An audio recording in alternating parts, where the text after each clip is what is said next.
lock number 2 on the canal.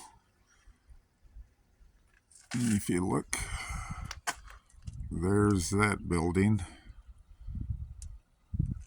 And they cut down this whole forest here. Maybe they're going to have an Indian encampment.